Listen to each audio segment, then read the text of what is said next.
Hey, it's Randy Lemmon. We're going to do a second seminar for this virtual home and garden show.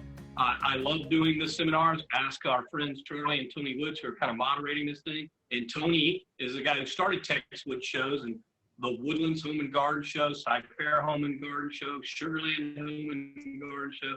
And he had to remind me that it's been 17 years. I didn't know it had been that long since I started doing these seminars and live broadcasts from the shows. We can't do the live broadcasts. We can't do the seminars in person right now. So we're trying to do one virtually. Worked out pretty darn good yesterday, I'd say, and where we kind of blend some of the email questions I asked to come in along with your questions. A couple of things you need to know, and I got my notes here for Charlie, the moderator, and Tony, and that is if and when we open it up for the questions, and we will very shortly, you have to hit the chat line in the Zoom call and say, I have a question for Randy. And then the moderator, Charlie, for the first 40 minutes or so, and then Tony for the second like half hour that we're going to do this, probably to about 12:10, 12:15. Then you let them know that you have a question. When they unleash you, and they'll tell you to unmute you, I'll see the name on the bottom of the screen, and I'll ask you to go ahead and ask your question. Like I did yesterday, a couple of things I want to talk about. I may have to get my cheaters out to remind myself the things I wanted to talk about. And then we'll get into the questions for you. And again, ask it via the chat line. In the Zoom window, not the website, not the TextWood virtual website. So again, welcome in everybody. Welcome in those that are just now getting in here. I love answering clarification questions, and I hope we can do that with a few of you and your phone call, or not phone calls, your Zoom calls today in this seminar. And what I mean by that is we have a lot of really good clarification questions at the end of today's program, whether it's something clarifying about the fertilization schedule, or an extreme protocol for like the chinch bugs or sod webworms tip sheet. Love answering those because it gets people really honed in on what to do. And I also want to remind people, because this came up a lot in the last 2 days, I'm a firm believer in, and I say firm believer, I need y'all to understand that with what I do, it is a big time out of sight, out of mind message. I've gotten a lot of questions lately about, do you still recommend, and fill in the blank, whether it was a product, a service, or a nursery or garden center. And I'll give you one in particular. Someone asked, do you still recommend Nelson Nursery and Water Garden? I said, yes, I do. They just only do a very limited advertising campaign on the radio program. And they hadn't been on for a couple of years because they had really pulled back on their advertising. So when you don't hear messages for a particular place like Nelson Nursery and Water Garden, it's because it's out of sight, out of mind. When people are on this radio program, for me, when you're consistent with your marketing, you're always there for me. I can always say, now that's the computer screen, by the way, flashing when I get the whiteness and the thing. So if it goes black or goes a little dark, it actually looks a little bit better, but I will need to keep this screen up for the emails that come in. I haven't figured out the perfect place for this in terms of the reflection. If I put it down too low, I don't want to be coming across like too much of an old man, but these are my cheaters. So back to the out of sight, out of mind. We have some nurseries, garden centers, feed stores, Ace Hardware stores that are very consistent. Like every week, every month, they're very consistent with their marketing. So it's not like I'm playing favorites anywhere on purpose. I'm most of the time doing the marketing or the consistent marketing for most of these nursery, garden centers, Ace Hardware stores, and feed stores. Same thing held true for a product which we just started doing again this past week, and that was Wet and Forget. Wet and Forget takes the summer off, June, July, most of August, from their marketing. So someone for 3 months didn't hear me talk about Wet and Forget, and they wanted to know, are you still recommending Wet and Forget? Yes. So out of sight, out of mind. I say that for those of you who potentially want to ever advertise on Gardenline and get marketing with the most listened to gardening radio show of its kind, not just in Texas, but frankly, the United States, because we're on for more hours than anybody else. And we, of course, reach such a huge potential audience in Southeast Texas, Houston being the home base for that. So I can always help you with that, but I will always remind people for the future, be very consistent. Don't just do it for a little bit of time in the springtime. You could get lost in the, we call it the muck and the mire of everybody wanting to be on in the springtime. This is coming up in the months of October, November, and early December, 3 of the best months to really test your marketing on Gardenline and see how it works. I wanted to get that off the chest because several questions have come in about, do you still recommend this? Do you still recommend that? I don't mind answering those on email. I don't mind those phone calls on the radio show either. And I wouldn't mind them right here, right now. If you had a question about, do you still recommend? Do you still endorse? Do you still advertise for? If there's any questions along those lines. One more thing I wanted to get off of my chest, I really wanted to get out there. We brought it up a little bit yesterday on this Zoom conference call, if you will, and that had to do with people a little unsure when to start the fall fertilization schedule. If you ever read this schedule, we showed this yesterday, I'll show it to you again. You can get that right now at randylemmon.com, and in the upper left-hand side of the screen, it's the lawn fertilization schedule, right? And it talks about the end of September. So it really shows you the very end of September, very 1st of October is when we start doing that. It's a window. That window is going to be open for a good 35, 40 days, depending on the weather, obviously depending on the weather. But if it's been, and here's the clarification from yesterday talking about fall fertilization. If it's been at least 90 days since you did your summer fertilization or anything per the fertilization schedule, feel free, if you're just bored out of your mind and you want to get busy with the fall fertilization schedule, I'd say start it September 22nd. That's officially the fall equinox. I have no problem with you getting started right then and there. So I also need to open it up to emails real quick. I'm reminding people, if you're on this Zoom call and you're in this conference, if you rather ask your question via email, we can weave the emails through some of the Zoom calls on this seminar. Right. And again, thank you to Tony Wood. Tony started the home and garden shows that I started broadcasting from religiously, and loved doing the seminars when I got off the air. Got to talk to you sort of one-on-one.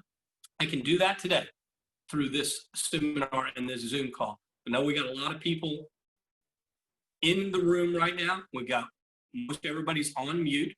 If you want to ask a question, now's the time to go ahead and type in. And we've got plenty of time. Trust me, we got plenty of time. Well, we got a little more time, I should say, than yesterday because we were limited because of they didn't have the multiple platforms being able to overlap. We have that today. So I will try to shut everything down when we get around 12:10 today. But in the meantime, if you have a question, you got to get into the chat line on the Zoom call and say, I have a question. And then Charlie Geisler, our moderator for right now, will tell me that your name, and I will see it in the bottom of the screen here if he brings you in and lets you ask your question. Some people will use that chat line to ask their question. And of course, email at randylemmon.com, Lemmon. Last name has 2 M's in it. And just like I like to tell us when I'm putting information over the phone, someone's taking like a reservation down, put your last name. I say lemon with 2 M's, just like the fruit, but with 2 M's. Most people get that right away, but that's randylemmon.com. It'll take you straight to the garden line page at ktrh.com. And first things first, in the upper left-hand side of the screen will be the fertilization schedule. You read that. There's a link down embedded in it. It'll print this out, post that on your kegerator, put it in the garage, post it somewhere so you can stay true to it. Because we're just a couple of weeks away from really diving deep into the fall fertilization schedule stuff. Whether we do the fertilizing, the fall feeding, the winterizer, pre-emergent herbicides coming up. And for some people, if they're going to dance with the ones what bring them and you're going to stay consistent in the schedule they've been using for years, you can also put out granular fungicide. Now, nowadays, even though the schedule is still the schedule, and I'm not going to change that, for me, I'm always trying to control fungal diseases in the yard with compost top dressing. I think if anybody's listened to my radio program for any length of time would probably know that hands down. When we talk about compost top dressing, we think that's the ultimate way to fix things fungal disease-wise in the future if you're consistent with it. So, Charlie, I leave it up to you. I'm going to open it up. If you have a question, type I have a question in the chat line. Charlie will tell me who's there first, and we'll just go through them. And when we have a minute or two, we will weave a couple of emails in between that. I know there's somebody I saw waiting in the room that also sent an email telling to the program, and I know the answer to that one already. So hopefully we'll get to it, and I'll make the note that this was the person I was referring to. So Charlie, who we got first? Excellent. Well, first up, we have Charlie. And not me, Charlie. It's a different Charlie. And he has a question about lawns. So, Charlie, I'm going to go ahead and ask to unmute you now. All right. Charlie. Can you hear me? Yes. All right. Hi, Randy. Nice to talk to you. My question is, my lawn, my front lawn, my sprinklers went down. All the grass died. It's just inundated with all kinds of crazy weeds. Do I need to just get a sod remover, just take all that stuff out, put new sod down? I mean, it is really bad. It's like well, Dead is dead. Dead is very easy to till out. We have a tip sheet talked about for years called kill, till, fill, and sod. You have to kill everything that's green. When it turns brown, we till everything out, rake all the dead debris, trash out of there. Kill, till, fill. We bring in some enriched soil, some like turf mending type soil that the new grass we lay on top of will take a hold of right away. So kill, till, fill, and sod. And unless you're doing what we got to do, ryegrass or fescue for fall or winter grass seed, it is kill, till, fill, and sod right now because we really can't do much with seed. If we want to do something with seed, we have to wait for April, May, June of 2021 to do Bermuda seed. Here's an insider information. Anybody that's fairly new to all this garden line stuff, fairly new to the Houston area, Southeast Texas gardening, the only thing we can seed during the spring and summer is Bermuda. St. Augustine doesn't come in seed. Zoysia does not come in seed that's going to be applicable to Southeast Texas. It needs to be solid sodded and inside secret. Never try to buy plugs. I know the internet has a ton of advertising for internet or for Zoysia plugs. Sounds like a great deal. By the time you get them, they're usually dead, having go through the mail. And that's not how we do Zoysia either. Solid sod, St. Augustine, solid sod. Zoysia, you can solid sod Bermuda at this time of the year, but if you ever want to do Bermuda by seed, kind of wait till spring and summertime. Great, thanks. Did that help? Yeah, that did. Thank you. All right, so we'll move on to try to keep the calls, short and sweet to the point because we got so many people in the room. I don't know if everybody's got a question, but we want to try to get to as many as possible. So, Charlie, who would be next? Up next, we have Marie Hanley. And Marie, I see you asked your full question in the comment section, but I'm going to go ahead and ask to unmute you so that you can ask your question. So go right ahead. Hi, thank you. Randy, Yes, ma'am. we had a hot summer with 100-degree temperatures, and I had planted this garden, and a lot of my plants just couldn't take that heat. The sprinkler system would work twice a week at night with 2 5 to 10-minute intervals, but it didn't seem to be able to take that heat. So I lost a lot of plants, and tried to get out there and water each day in the morning or late at night. What If you plants? did that kind of watering, that was good. But what that tells me, if they were still cratering, is you didn't have the right kind of soil that it was planted in. The soil was not the right soil. It may have been too clay, may have been too sandy, and things will die off and drought out when they're clay or sand. We build beds with rose soil around, rose soil and some compost, and that makes for a healthy root system. We also make sure that bedding is covered with a really good thick layer of native mulch or shredded, double shredded Texas native type mulches. Because if you don't really, and for the summertime, do a healthy mulching, you're going to get desiccation. You're going to get them to dry out. And that also goes back to whether the soil is healthy or not. It's going to dry out quicker with the worst type of soil. So it wasn't that you didn't water enough. It wasn't that you didn't water at all. I think it sounds like you did the right amount of watering. Then what that tells me is the soil was bad, right? Definitely the soil. What plants can you recommend then for that kind of condition? I don't. I recommend that you build the beds the right way, and then we can do pretty much anything. All gardening, this is like the very first line. I did this yesterday, I'll show you. In this book, New Decade Gardening, the very first chapter is on soils. And the very first line pretty much says, all gardening success in Southeast Texas starts with the soil, not the plant choice, because we can do a lot of different plants here. In the book and online anywhere, you can find recommendations, all kinds of plants. I tell people all the time, if you want me to help you pick out plants for a particular area, go to a nursery, go to a garden center, make that list. Hey, here's 4 or 5 I really like. Randy, help me pick out the best 2 plants for this situation. Then we make that one assumption that if you do the soil building correctly, and that is a raised bed, 8 to 10 inches, 1 gallon, and it's all in that 8 to 10 inch zone. Healthy soil, lock it in with rocks, landscape stones. Some people do landscape timbers, but we have to build raised beds here in Southeast Texas for our landscapes to succeed. You cannot just automatically plant them in the clay soil, and you can't just plant them in sandy soil either, because that'll dry out quick in a drought. Okay. Thank you. So let's focus on the soil first, all right? All right, so Charlie, moving on. I see a lot of written questions in the chat lines, but I'm going to let you determine where we go next. Yep. So up next we have Heather, and Heather, I see you have a question about fertilizer. So I'm going to go ahead and unmute you so you can ask Randy your question. Morning, Heather. Good morning. So we are in Humble, just south of the San Jacinto River, and we get grass spurs in the front yard. I'm just wondering if you have any recommendations on how to get rid of those. Yeah, I'm not going to talk you through the entire protocol right now because we have this written in a tip sheet form, and it's been around for a long time. I've recommended it for years. I'll give you the highlights of it real quick, but you're going to have to change your cultural practices, for lack of a better word. You're not just going to follow the schedule. Doesn't mean you don't stop the schedule, but we're going to need to get high nitrogen fertilizers like a 2100, nothing but nitrogen. We're going to need to get humates, granular humates. I talked about one in particular on the air today called Stimulate from Soil Mender. And we're going to stay true to the pre-emergent, stay true to the pre-emergent herbicide part of the lawn fertilization schedule. And we're going to do all these things over a period of a year. You also have to find a way to get the grass spurs out of there. Burlap bags being pulled on with something in the bottom of the sack, a piece of wood.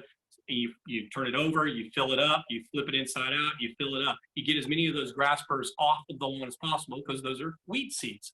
Right? Then we're going to use nitrogen, only fertilizers during our fertilization program. We're going to make sure we stay true to the pre-emergent herbicide part as well. You do all these culture and add the humates to the soil. It doesn't like nitrogen rich. It doesn't like humate rich environments. And of course, you get rid of the seeds as much as possible. You're not going to get regermination. I have been recommending that program, those protocols, for probably 16, 17 years. And that tip sheet will talk you through each stage of that is online at that randylemmon.com, which will take you to the KTRH Garden Line webpage. You want to get into what's called the archive of tip sheets section, and then scroll down to, I believe, the B's. It's going to be birdgrass. Awesome. Thank you so much. Yes, thank you. A little bit of delay there. All right, Charlie, I'm leaving it up to you. All right. Up next we have actually Mr. Tony Wood has a question. So No Hey, Randy. Hey, I've got about 1 billion brown lizards. It seems like they're everywhere. Yeah. A lot of babies. Is that something I got to be worried about? It depends on who you talk to. Me, I'm not as freaked out about it as some people are. The brown lizards are not near as good guys as the green lizards are. But if you want to make them leave, because I'm not going to get you to spray anything. Environmentally speaking, I find that irresponsible to try to spray for brown lizards because that's going to kill a bunch of beneficial insects down the line somewhere too. So, and believe it or not, this subject came up yesterday too, right, Charlie? We had one lady call about the brown lizards, but what I tell people to do is get in on the program of investing in citronella oil and investing in cedar oil and maybe some cedar granules. And the smell of both of those products kind of intermittently applied will drive them out. It will deter them. It will be a barrier from them coming in to certain areas. So invest in citronella oil, invest in invest in citronella oil and invest in cedar oil. And there are other essential oils out there in agricultural spray forms that can also work to keep just any lizard away, keep sometimes snakes away, especially garter snakes and garden snakes. Rat snakes, they're not as deterred by those oils as the garden snakes are. So what are you saying, like put it around the perimeter of the yard or something, or what? Yeah, like you do the citronella can be all around your landscape plants at the base, and the cedar granules, you can make a perimeter barrier of that. And then you can spray this cedar oil around plants. I wouldn't get them on leaves as much as I get them at the base, where the mulches are, where the trunks are. I don't want to coat leaves in these hot summer temperatures with oils, citronella or cedar, but I will use them in the grasses, in the beds, on the mulches. And the cedar granules, if you make kind of a row, fairly, I say thick row, but a layer of a row around the perimeter of a fence, that will definitely keep them away. Thank you. You're welcome. All right, Charlie, who you got next? All right, up next we have Cash Reese. Before I mute you, let me remind everybody, go ahead, if you have a question for Randy, in your Zoom window, in your chat section, go ahead and either type that you have a question or type the question itself so I can make sure to unmute you. And just make sure that your chat setting is set to everyone. Okay, so Cash, it's your turn. I'm gonna go ahead and unmute you now. Hi, Randy Lemmon. This is Robert Reese, Cash's father. Hey, He was that's not listening. Cash, that's Robert. Well, Cash was listening. He said he didn't have a question. He just thought this was cool. He commented. So I'm just Oh, kidding. This is neat. Oh, did all right. you have a question, Robert? What type of weed and feed do you recommend? You're smart aleck, aren't you?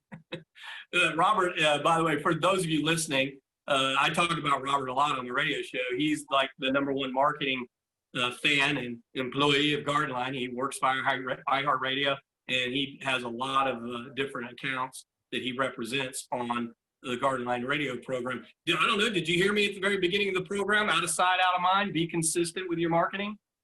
We did. Absolutely. I bet you were beaming at that.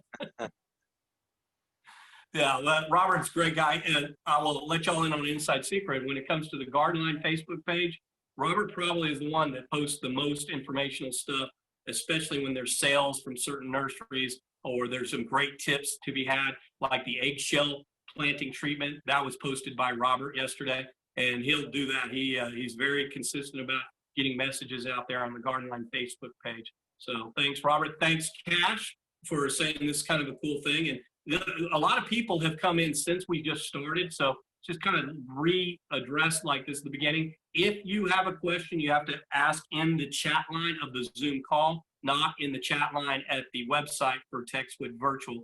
And you have to do it in the chat line. And our friend Charlie Geisler, who is moderating for right now, Tony Wood will probably be moderating a little bit later. He'll tell us who is to be brought up next. I haven't even had to go to the emails that have come in yet, but I might do a couple of those here in just a minute. But I'll let Charlie give us another call or two, or Zoom call or two. I guess you can't call it a call, can you? Yeah, just a virtual question right now. If you've got the next person, you ready to go, Charlie? It's all yours. Yep, sure do. The next person is going to be Carol Kelly, and she has a question about sod webworms. So go ahead, Carol. Yeah. Let's see. Can you hear me? Yes, ma'am. Yeah, I treated my yard like about 2 weeks ago with a product that had lambda chylethron. I don't know if I said that right, but yeah.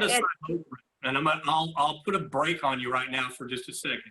Okay. This is something we do. This would have been, if you'd have called the radio program kind of with this question, the first question the producer, the board op, KT would have asked you is, are you using Randy's extreme protocol for sod webworms yet? If you're using something with lambda cylothrin, you're not using the extreme protocol. So I would beg for you to go to that website we mentioned, randylemmon.com, which will take you to the Gardenline page. If you, on the main page, there's these tiles that were subjects that we've covered in detail lately. So I can help you when and if you're engaged in the extreme protocol. The extreme protocol does not call for lambda cylothrin. I know the product you're talking about is called Sayonara.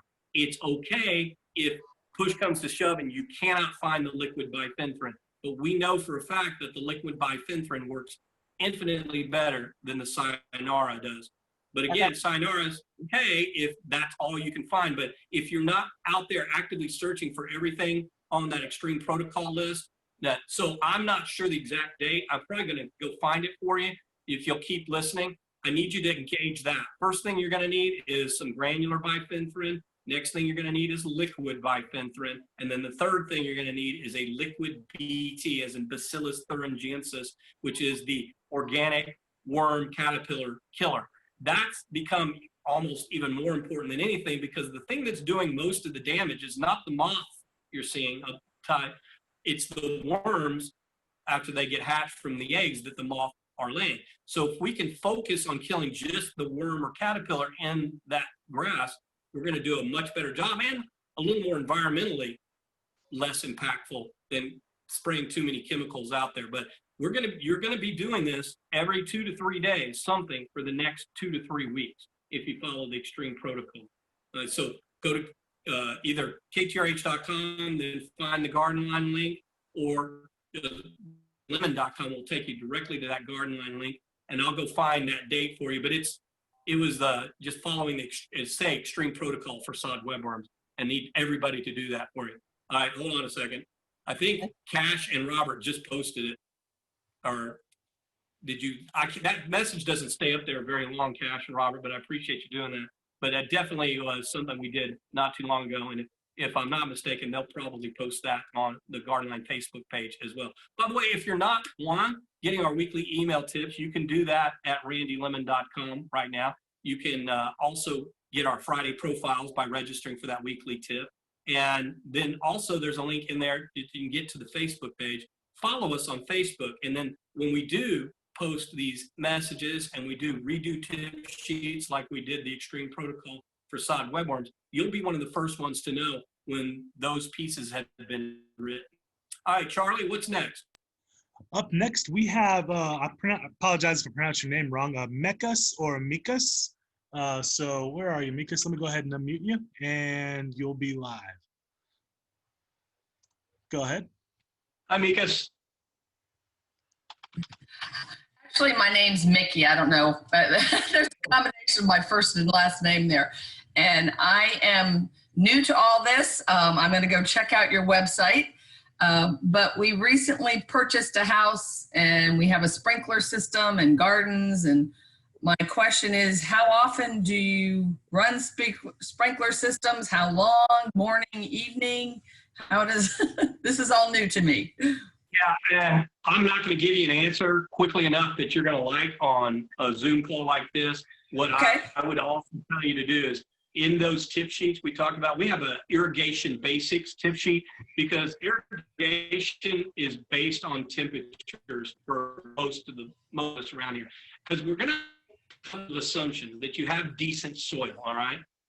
Decent soil will make it so you don't have to water as much. The more healthy organic matter we have in the soil, the less you have to water. But I know people are on the average, so the irrigation basics tip sheet will kind of talk you through that. Thankfully, we're on the tail end of the summer, the extreme watering, and you also need to get to know, and I think these irrigation basics teach you this, you need to get to know how much water is being meted out in the zones per se. So tuna can test, cat food can test, empty it, keep a bottom on it, and let's go put them in the middle of the spray patterns for each of these irrigation systems and start making some notes. They fill up that inch, inch and a half, inch and a quarter. They will fill up in how many minutes? And when you know that, then you can go back to the irrigation basics tip sheet and start learning how many minutes you're going to tweak your irrigation system for, like that. By the way, I found and I appreciate that, Mickey. I haven't been able to talk about irrigation basics in a long time, but we found the date for the sod webworm wipeout, which is the extreme protocol, in the tip sheets.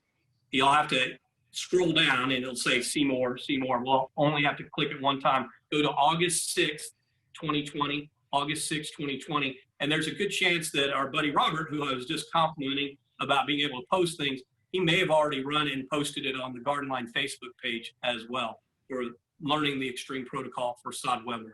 All right, Charlie, you're next. Give us the next person in line.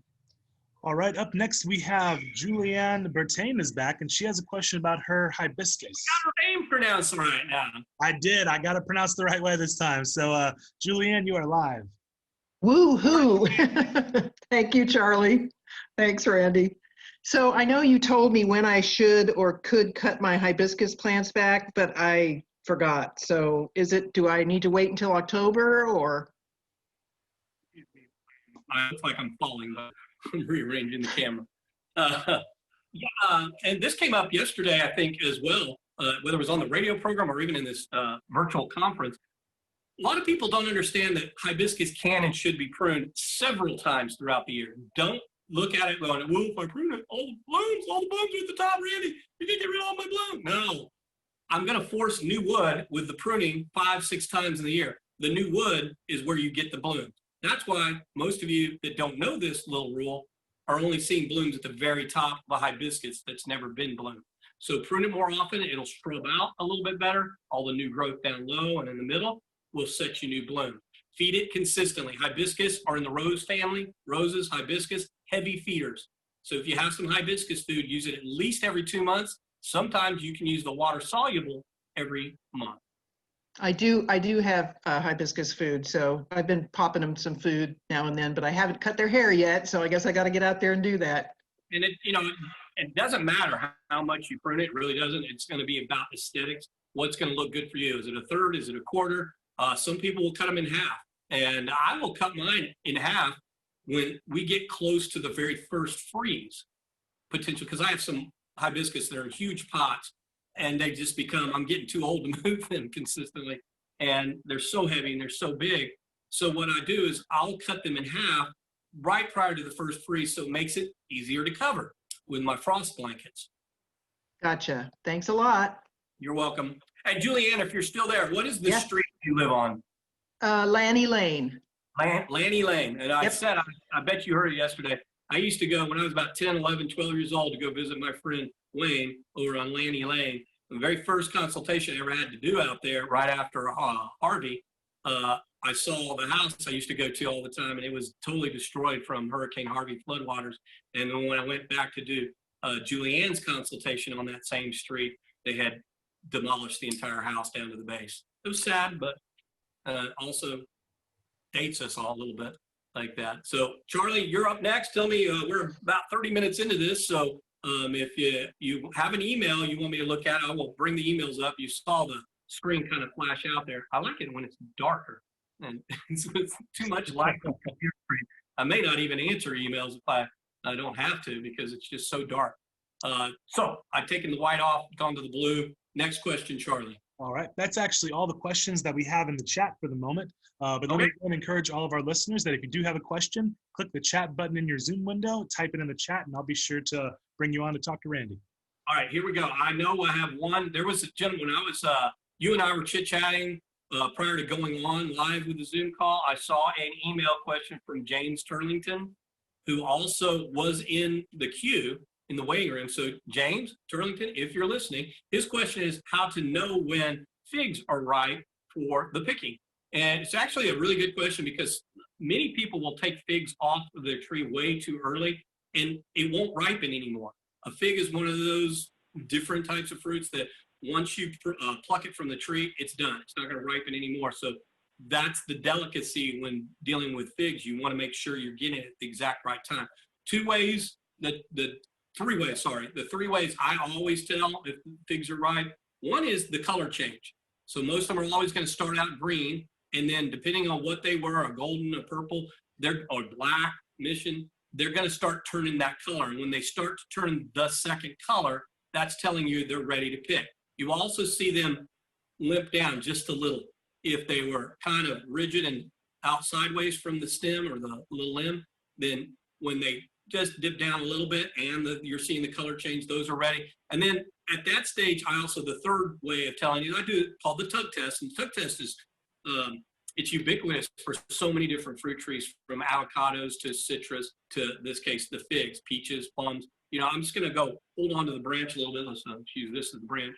And I'm going to tug on the fruit at the end. And if it comes off fairly easy, that's telling you it's ready. And then you know what to look for with the rest of the fruit that are on the tree. So James, I hope those three ways will help you so you can enjoy letting everybody know the insider information here, but his 6 figs that he has on the tree. I actually have James on right now. James, does that answer all of your questions? Yes, I didn't want to waste them, picking them prematurely and not being able to eat them, since I only have 6. Thanks, Randy. All right, so I will repeat those rules. You're looking for the little tilt down. You're looking for a color change on the outer part. And then you can also, when you first see that first one color change, do the tug test. But still don't do it unless you see that little tilt down on the figs. And yeah, they're delicate. It's all about timing when trying to get the figs off the tree at the right time. And of course, if you wait too long, then the birds get them, the squirrels get them. And for me, I don't mind those 6. Once they turn, I'm going to pick them. I'm going to eat them right then and there. Fresh figs. All right, thanks. Is a treat. Thanks a lot. Experience that. All right, and up next, we do have a question from Heather about jasmine. So go ahead, Heather, you are on. Hey, Randy, I'm Heather's husband. So Good. yeah, I'm gonna tell Heather, you need to stop smoking and drinking late at night. yeah, he's got a bad margarita problem for sure. I planted some jasmine, night blooming jasmine, and some star jasmine, and they're really green, bright green, but I'm getting no blossoms or blooms. I haven't had them since I planted them. They've been in the ground for a year now. Okay. The obvious question is, what are you feeding them? I'm gonna guess nothing if your star jasmine is getting no blooms, because star jasmine is so easy to grow and still so easy to make blooms if you'll feed it, of all things, an azalea food, or we call it yaya plant food. For those of you who've ever heard me say it, now you watch my lips move. Yaya. I-A, the I-A at the end of all those words, or E-A in some cases. Azalea, camellia, gardenia. We call them the yaya plants. They love the acid-loving plant food, and star jasmine falls into that category because the little gardenia smelling type blooms on there. So if you haven't been consistently feeding them azalea food, let's go ahead and give him one feeding right now, and then we'll start again probably March, maybe first of March next year, maybe the end of April, or no, sorry, end of February if we're done with all cold weather. And we're going to get 3 or 4 feedings in with that. Night blooming jasmine, you probably need to focus on more of a bloom booster than an azalea food, because the night blooming cirrus or night blooming jasmine is a little bit different, and I have no problem, all right, with you using a different fertilizer for the 2 different jasmines. Okay. And specific fertilizer for the night blooming, or just the blooming booster? Most people will use any type of heavy middle number plant food that you consider a bloom booster. Gotcha. BR61. You can get any kind of bloom booster that's like a 50 in the middle number. Don't quote me, don't use these numbers, but this is an example, like a 10, 55, 10. So that's the higher middle number. That's for the night blooming. And then the azalea food numbers are all over the board, but it's really trying to get the right amount of iron and acid down there together that's going to activate that soil to feed it in such a way that it will start throwing blooms. This is not about bloom boosting. This is growing it, as we call affectionately, the yaya plants. Awesome. Appreciate it, Randy. You bet. All right, Charlie, I know you got a couple more. I saw them flashing across the screen there. We sure do. We have another question from Charlie, not me, Charlie, but a different Charlie. And let's see. Go ahead, Charlie, you are live. Sorry, thanks for helping me. I looked up your kill grass lawn stuff. It's going to be awesome. But this question is, I raise peppers, particularly like Scotch bonnet peppers, Caribbean peppers. But this is my first year to do it. And when the and it starts to cool off, I'd like to be able to like keep some of the peppers for next year, like the plants. Is there any way to winter them? You know what? That's a great question for a friend of mine. I wish that I'd have known this question was coming. I would have put a friend of mine on the air with us. He is a former big-time chef that started a pepper farm not far from this house up here in Tomball.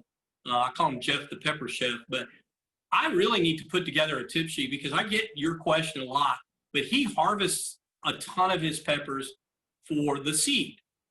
And that's what he germinates those in the springtime, early or late winter, early spring, germinates those. And those are the transplants he puts in the ground to grow his. And he grew over 3,000 pepper plants. All the extreme heat ones you could ever want from, he calls it like the Texas Reaper. I don't know, it's from the Carolina Reaper family, but his is called the Texas Reaper because he's kind of cross-pollinated these things to get these seeds where he's at. And I have offered to get him on the air before. Every time I wanted to get him on the air, he was traveling.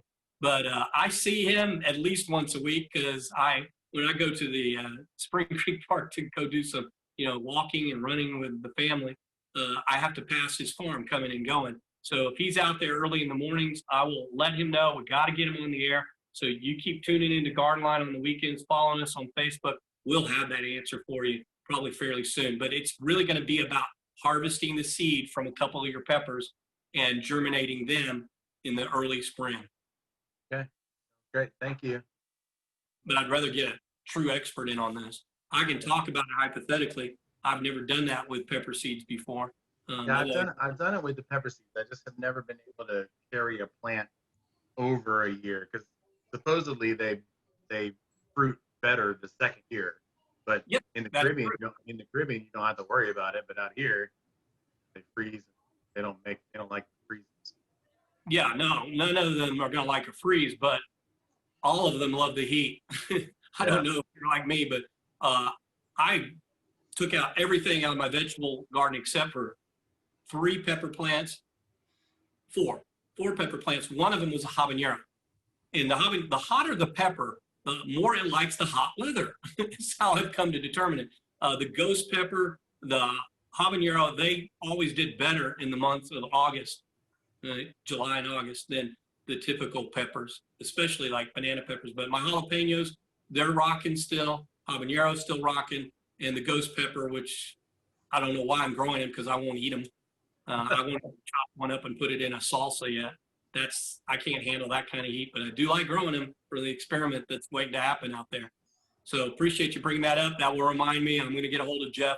So remember his last name because he's a chef. So it's Jeffrey Baker, and he has the Texas Pepper Farm up in Tomball, Texas. I don't know the website per se, but it's something like that, Texas Pepper Farm or Tomball Pepper Farm. I think it's Texas, TexasPepperFarm.com if you want to look it up on the internet. Cool, thank you. And he's full of great information because he's a teacher at heart. You can tell because he wants to talk about this all the time with everybody. And you hear him talking about how he would bring up sous chefs and other chefs underneath him. And he wanted them to learn from him. So he's basically a teacher at heart, which is why I want to get him on the radio show to talk about this kind of stuff. All right, Charlie, I'll leave it to you for the next question.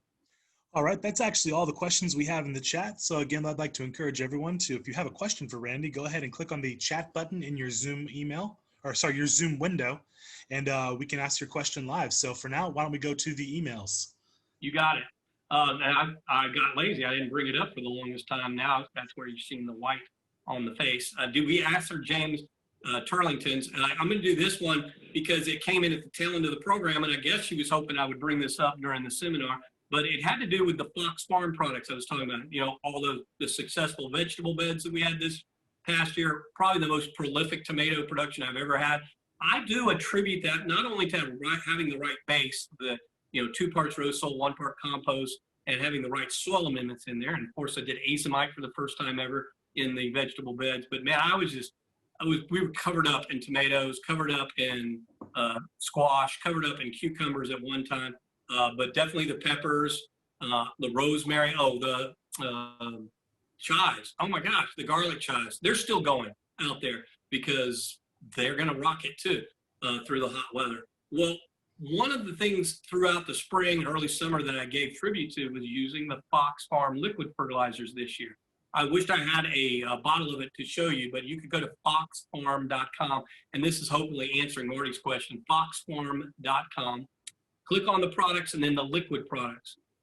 What I did was the trio pack. I did the Big Bloom,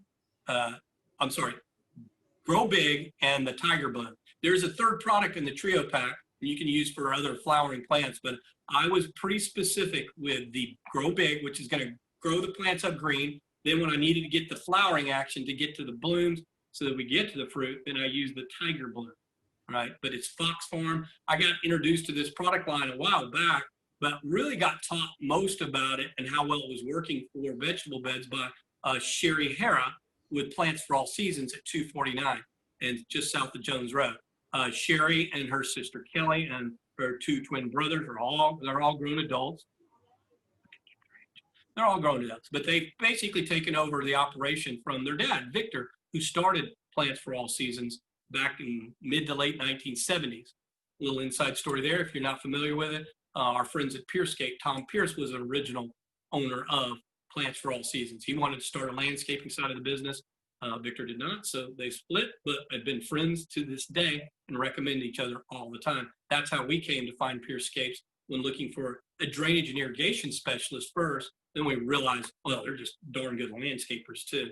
And I will tell everybody, no matter who you're trying to get a hold of from a landscaper perspective in Southeast Texas, in Houston, if they are not drainage and irrigation savvy, they're not a good landscaper for the Houston area.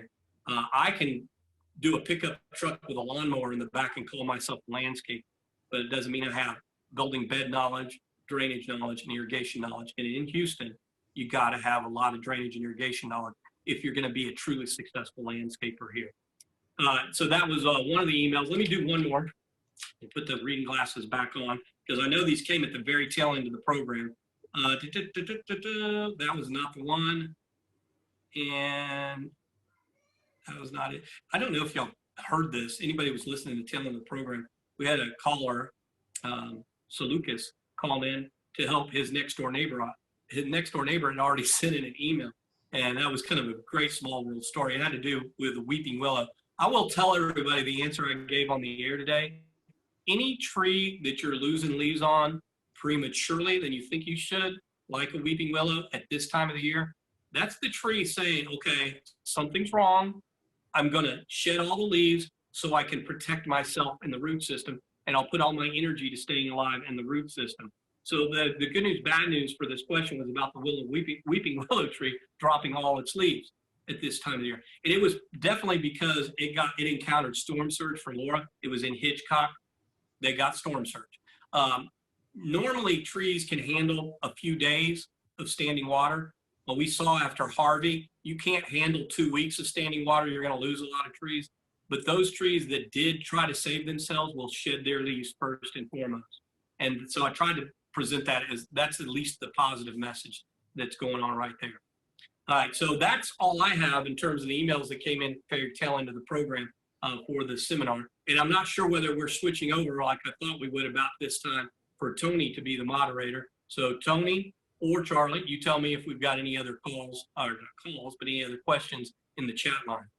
Actually, I have a little bit more time, and I have a personal question of myself. Okay, before you have to go? Yes.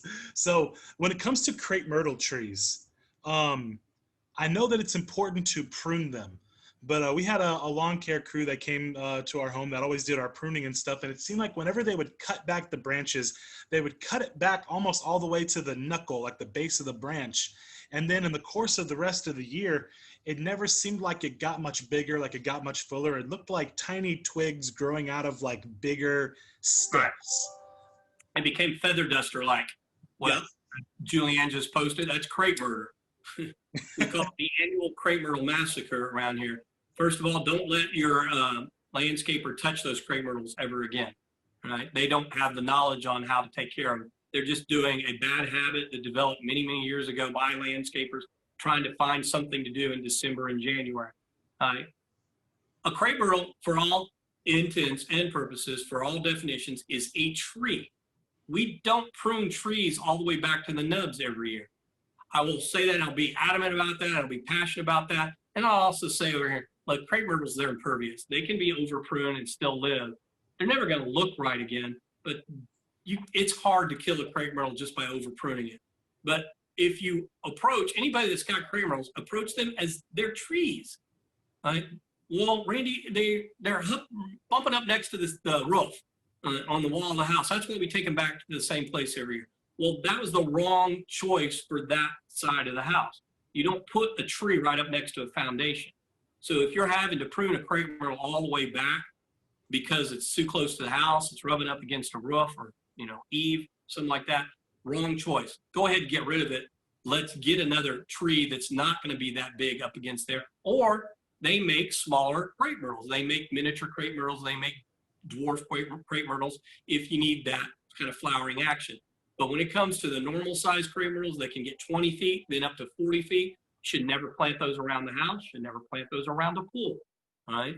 But that does not give you permission, because it is a tree, it does not give you permission to prune it back to the same spot every year. You call it the knuckles. So you get these, all kinds of crepe myrtle trees look like this in January. That's a landscape crew that doesn't know what they're doing. They're just doing what their bosses told you. Their bosses are uneducated.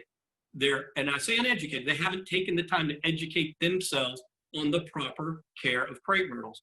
And I use the word, they're ignorant to it. It's not trying to be demeaning. The word ignorant means you have not studied, you have no knowledge. You are ignorant to the rules, the protocols, the methods of proper crepe myrtle care. Now, again, having said all that, they're impervious. You can't really kill them if you cut them back all the way. But man, it looks awful during the months of January, February, when people go to prune them back. We occasionally will remind people, don't take part in the annual crepe myrtle massacre. We will remind people, don't commit crepe murder, right? And it's still a problem to this day. I guess if I never saw a crepe myrtle massacre happening again, I feel like we've gotten the message out and it's time to retire. But I guess I've got a long way to go on that. That and weed and feeds, why people still use weed and feeds. If you do the research on that, all you have to do is read the back of a bag of weed and feed. And the rules in that should scare the heck out of you. It tells you where not to use it, which is pretty much the typical yard here in Houston, Texas. And it tells you you probably need to wear a mask, a respirator. You should be protected from spreading weed and feeds, especially on windy days. That's scary stuff. That means that the active ingredient in there, which is atrazine, in granular and dust form, is pretty poisonous. And we know that because it'll kill the root system of especially newly planted trees. If you come in with a weed feed on old established trees, you're not going to kill it right away, but you are going to weaken it year in and year out when you keep using weed and feeds. So if there's any other follow-up along those lines in the question lines, I'll be happy to take them. But Charlie, don't let your landscaper touch your crepe myrtles ever again. So I don't know if Tony's in now. Tony, tell me if you're in. I'm in. All right. So if you got a question in the room, let me know in the chat line. We do not have one at this second. That's good. I get to go back to that. I would encourage folks, we still got Randy for a little bit of time. If you have a question, just put it in the chat and I'll recognize you. And you can answer, you can do it either on the chat itself or we'll just bring you up. You can ask them directly. All right, so here's another email that came in. It was a follow-up to the Sod-Weber Extreme Protocol that we encourage people to do it. They wanted to know if they could use a fertilization with the insecticide in it. So some of the national companies, Scott's in particular, has a fertilizer that has insect control and supposedly like fungal disease control in it. That is very problematic to me because it tells me you're not using the right rate of fertilizer, all right? And if is weed control and insect control and fertilizer. Very questionable that all three of those can work kind of in harmony and unison with each other. We should always do those three things individually. We're going to fertilize the yard for the nutrition. If I have insects, I'm going to focus the insect killing. That's why we have things like the Extreme Protocol for Sod-Weber. I am not a fan of putting out insecticide just to put out insecticide. That is not a smart use of what we call IPM strategy. Insect, IMP, what am I saying? Insect, I'm saying it wrong now. The brain is starting to shut down after take yesterday's 5 hours of garden land and 4 hours plus now today. Integrated pest management, IPM. That's the fancy university-esque way of saying, I'm only going to put out an insecticide when I know I have an insect problem. So I don't use weed and feed, so we'll take that out and that out. Excuse me, it came out wrong. But that's my message to those 3-in-1 type controls. I don't like them. I think they're heinous. I think they're poisonous. I am baffled to this day that a big company like Scott's promotes this stuff. They, at one side, they have this whole environmental side of the company, and they come up with all these organic products. And that same company has a whole other side that they're putting out poisons on a consistent basis. Does that make any sense? It doesn't to me. And in the world that we live in now, you've got to think a little more environmentally. I am not a manic organic by any stretch of the imagination. But when there is a need to employ organic strategies, because when I'm employing organic strategies, I'm improving the soil, organically enriching the soil. if I'm trying to control insects, I'll try to do that as naturally as possible. But when there is no natural way, like let's use the extreme protocol for sod webworms. When you do just BT, you're not getting the eggs that are left behind, hence the liquid bifenthrin for that. But if I use liquid BT, I am focusing organically a product on just the worm or the caterpillar in question. So the granular bifenthrin is there kind of as a prophylactic treatment to get things started. Then the liquid, we're going to kill the eggs, we're going to kill the worms. The liquid BT, we're going to naturally kill the worms that are in the grass and the soil. So I'm kind of a firm believer in blending the two thought processes. I'll use the organics when I know they're going to work and I can be environmentally safe. If I have the need to really take care of something with a synthetic, I will do that. I'm not afraid to recommend the product malathion for things like scale insect on certain plants.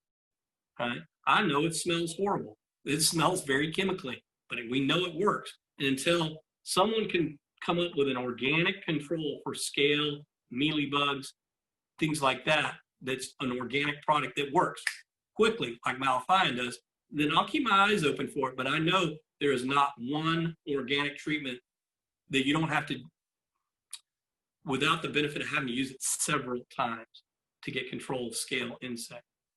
It's tough because of that hard outer skeleton.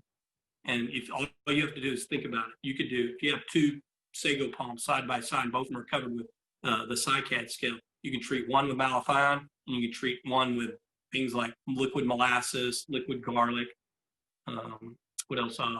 Seaweed extract. People will blend those three things together and make a solution. I've never seen it work as quickly as malathion, bottom line. All right, Tony, if you got anything else, let me know. Yeah, we have a question from Cash Reese. And Cash, I'm going to unmute you and you can ask the question. So go ahead and unmute your. All right, Randy, actually, we have on the side of our townhomes, we have a grassy area where all the dogs are peeing and it's leaving marks. What do you recommend for that? Marks. It's a nice politically correct way of saying it's burning the grass.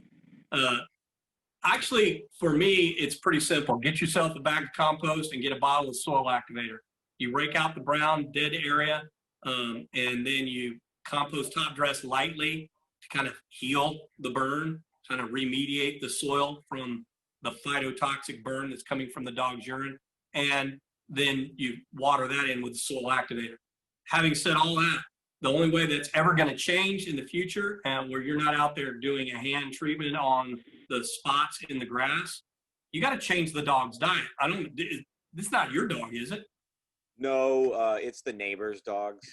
And you can't control them for what they're feeding their animal, but I have, it's a fun little 1 minute story real quick, but having worked for the agricultural communications offices at Texas A&M University before I came to do Garden Line, I got to interview a lot of veterinary experts out there. And it was a veterinary professor at Texas A&M that was pretty adamant that if you have a dog that's doing this, you need to change the dog's diet because it's not healthy for the dog to be having that much urea and acid in their system, because it is an excessive amount of urea and an excessive amount of acid in their pee that is burning the grass.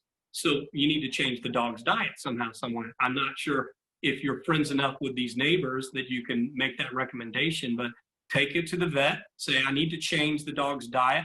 They'll make certain recommendations for that.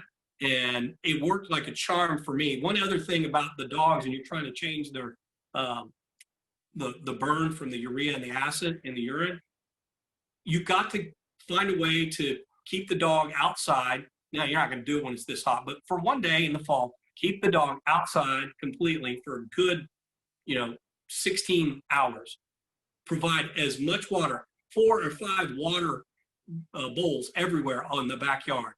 And that will purge the system of the dog. And sometimes you don't have to change the diet if you purge the system of the dog. And that will help alleviate the urea and the acid burn. But until you change a dog's diet or do that purge, it's going to happen over and over. Thank you. You bet. All right, Tony, is there anything else? Because I know we've gone over our time limit a little bit. I'd be happy to take you all the way to about 12:10 if we have a couple more questions on there. But I know we're just past 12 noon, and I know you got to get ready for another seminar on this line. Yeah, it's up to you. There are no more questions in the chat, at least at this moment. So that's Perfect. And it gives your call. time to kind of say goodbye. And we'll be on the air at 6 a.m. Saturday morning. If there's any need for any follow-up to any of these discussion points today here on the virtual seminar. And I appreciate you, Tony, for letting us do a seminar, even though it's been done virtually, because we're big fans of doing the seminars when we are at the home and garden shows. And I believe in 2021 we'll be doing a home and garden show again as normal, and I want to make sure we still do it. Yeah, I'm down with that. Okay. All right, bud. Thank you very much. Appreciate it. For your questions, and again, just hope you guys enjoyed this. If you truly did enjoy it, don't tell me. Send a message via the virtual or the Textwood Virtual website, textwoodvirtual.com, and let Tony know that this was helpful and something we keep doing. And thanks for everybody for participating. I'll be checking out. I got to go pick up a child from a church program in just a little bit. Got to be there by 12:30. Thankfully, I'm 5 minutes away from the church, broadcasting from here at the house, which I will keep doing for a while until they open up the offices and studios at iHeartRadio in the Galleria area. Thanks again, everyone. We'll talk to you down the line.